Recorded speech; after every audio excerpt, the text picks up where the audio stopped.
Again, I took a lot of shots just to see if it's keeping focus, if it's locking on, if it's going to lose it at 1.4. Is it, going to be slow like a Fuji lens or a Fuji camera? That I did notice. If you're getting too close, look at that. Look how that looks, man. It's not anamorphic. It's not a Laowa. Any guesses? Any guesses what this lens is? That looks pretty incredible, huh? I got it. I finally got it. I got the new Canon 35 1.4 that we've been waiting for the 16 years now. And I'm going to show you kind of what we got with this. 16 years hasn't been 16 years. Hasn't been that long. It feels like it's been a very long time. This video will be some shots, photos, and videos that I took with the 35 1.5 RF, the new one that just came out. But I'm also comparing it with another RF lens that I got, not made by Canon. And I got some cool results from that lens as well. It is a manual lens, but it's pretty cool. And I get some amazing bokeh that I'm going to show you right now. And you might want to, think about that because it's a lot cheaper than Canon's 35 1.4. So let's get into it. So why did I get the Canon 35 1.4? Because I needed a new lens. I have gas and I was like, dude, I need to get a new lens. No, I used to own the 51.2 incredible lens. I owned the 85 1.2 incredible lens as well. I just didn't use them often enough, especially that 85. So I sold that one first. And then I hated not being wide enough to be able to shoot things like during weddings or events. I'd be like, the 50 is just too zoomed in. So then I eventually got a 24-70 and I got lazy because I used the 24-70.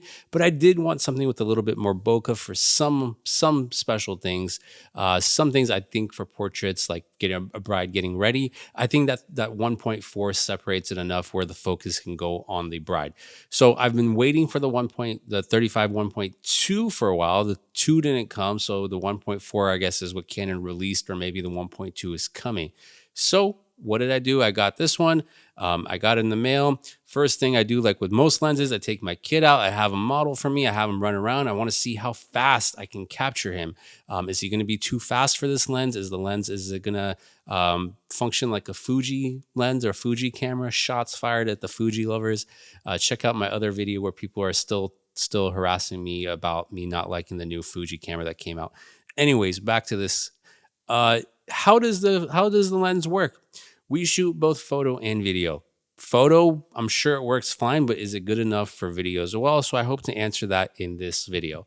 So here is just some shots taken. I try to take everything photo and video at 1.4 because otherwise, what's the point of getting this? You might as well just get the 1.8. Or I still have the 2.0 that I would shoot all my YouTube videos with. This is actually being filmed on the 1.4. So I don't know if it's keeping me in focus the whole time. How's the background blur compared to the past videos?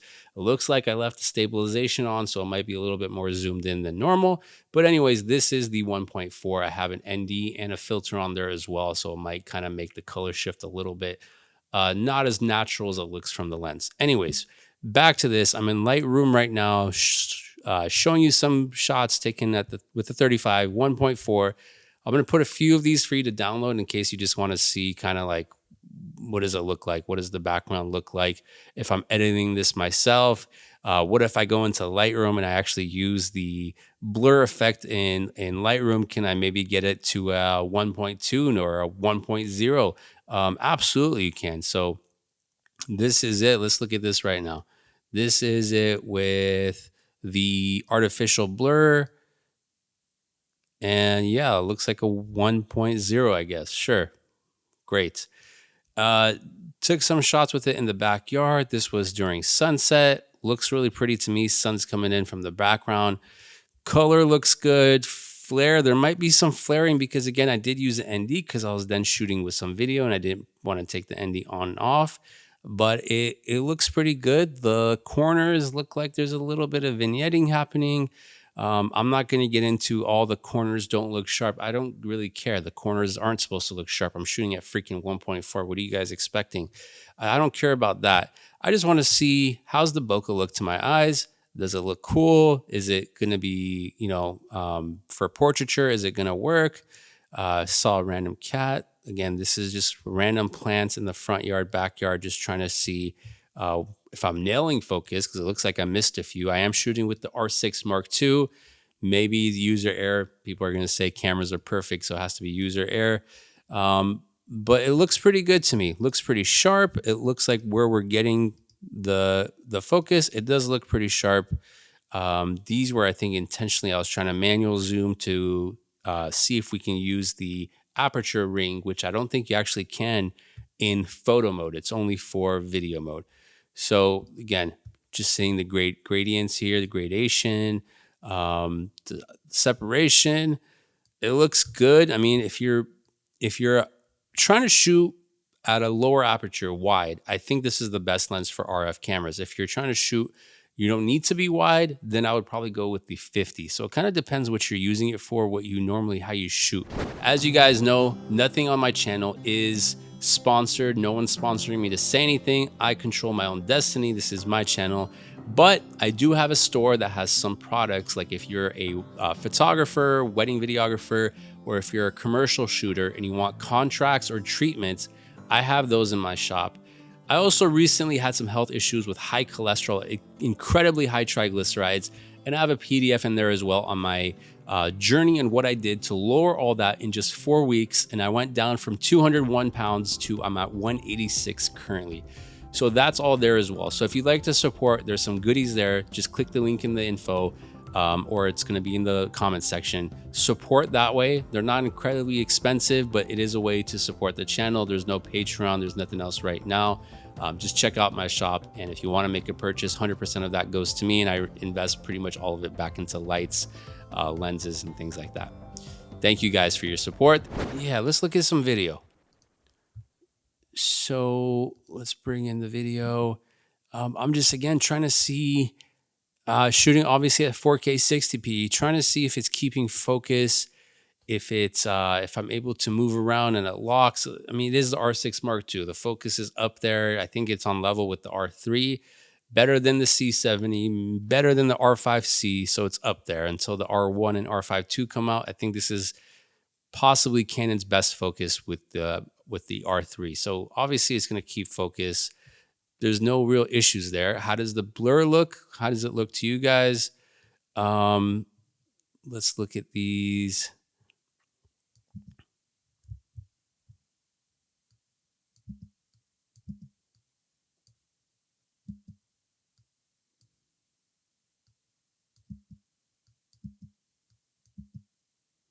This was shot in photo mode. So I accidentally pressed record in photo mode. That's why this looks all funky like this.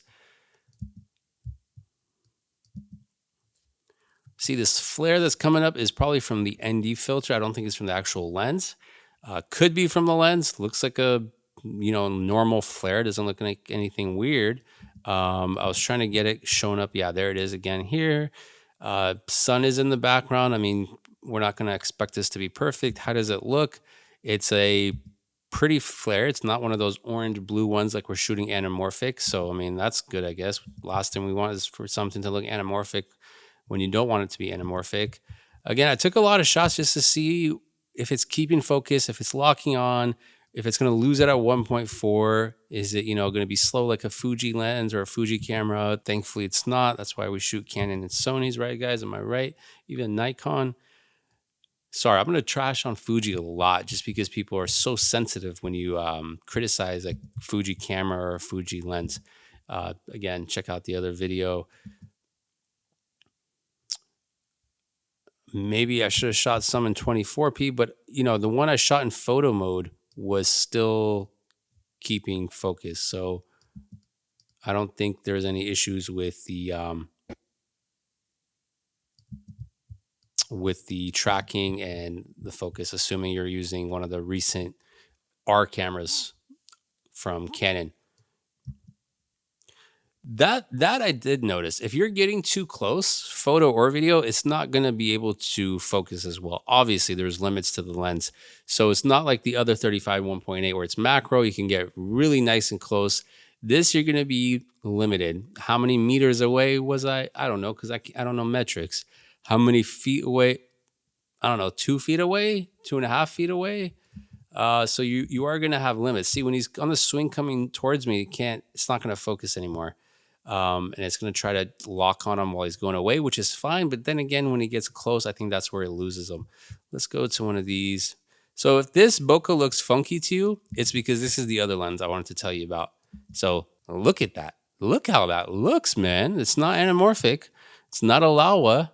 Any guesses? Any guesses what this lens is? That looks pretty incredible, huh? Can't wait to shoot like a wedding or like a commercial even with that, because people are gonna be like, "That's bonkers. What are you using for that?" Let's see. Came down this slide. These stairs, not a slide. Again, I'm handheld the whole time. I think I actually did not turn stabilization on because I wanted this to be as wide as possible. So there is some hand movement there. It's a very light camera. I wasn't weighing it down with like a V mount or anything, so it might look like it's a little wobbly. It doesn't have like the cornered wiggles like the 14 to 35, I think it is, or the 16, but obviously it does have some shake. But it's tracking pretty well. Kind of looks like a Sony, huh? This was in low light. This was the flower, the rose in the front. Saw if I can. I think I turned the stabilization on for this shot only, not for the other ones, just to see if I can get some gimbal movements like the S5 II. So what's this other lens that I was telling you about? What's this other lens that I'm excited about that I think is just incredible? Look at this bokeh. This is photo. Look at this. Look at this, dude. Yeah, kind of threw his hair out of focus. It's not a tilt shift lens. It is it's not officially a tilt shift lens. Look at that.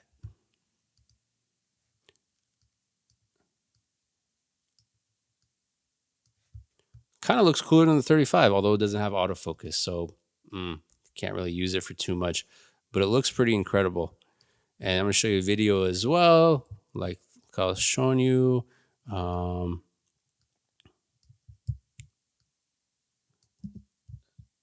Yeah, this was in photo mode. So this was when I was shooting at like shutter 1/2000 or 4000, whatever. So what is this lens? Let me show you the box this lens comes in. Actually, let me show you the lens first. It's this guy right here. It is, how do you pronounce this? This is the Petzval lens, made by, who is this made by? Lomography Art Lenses. So it's a manual lens. It says art lens. I think they're kind of stealing that from Sigma guys. I don't know if you guys are doing that, but it's the Mark II with bokeh control. So I guess it's supposed to imitate like a vintage or a Russian lens. But basically you're controlling the aperture, the bokeh kind of, and how wide it's open. But what surprised me about this lens isn't just the bokeh, it's the packaging. Because this came with some awesome packaging. Came in a box, came with instruction manual. It was really nicely packaged. Phenomenal job, guys, on the packaging. This looks like a really, really high quality luxury product. Look at this. There's an instruction manual. There's the warranty. Look at this, dude. That's awesome. I haven't read it yet, but I will. So shout out to these companies that are making things that are packaged well as well, because that goes to their branding, that goes to how much they care.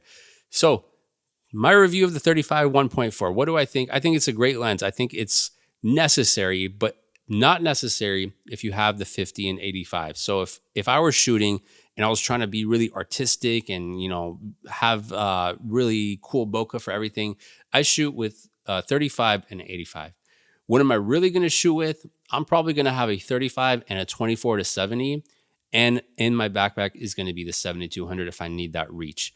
So it might be the 35 and 2470, or now the 35 and 7200. Like when the bride's getting ready, I'm not going to have a 7200, but during the ceremony, I'm probably going to have the 7200.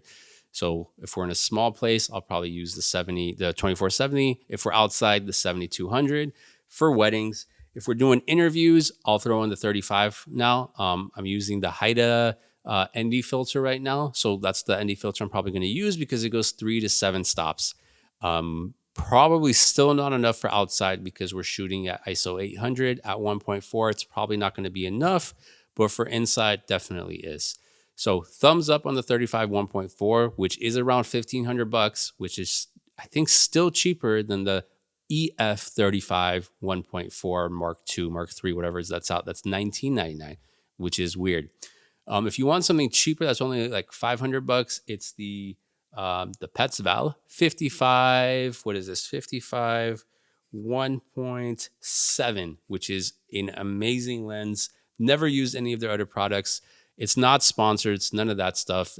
I pay for everything on this channel myself. So I bought everything and I'm testing it out, and I'm going to keep it if it's worthwhile, and if it gives me pain and it stresses me out, I'm probably going to sell it. If you have any questions, write it below. If you want anything else to download photos or videos, write a comment so that I know you care and I'll upload more things.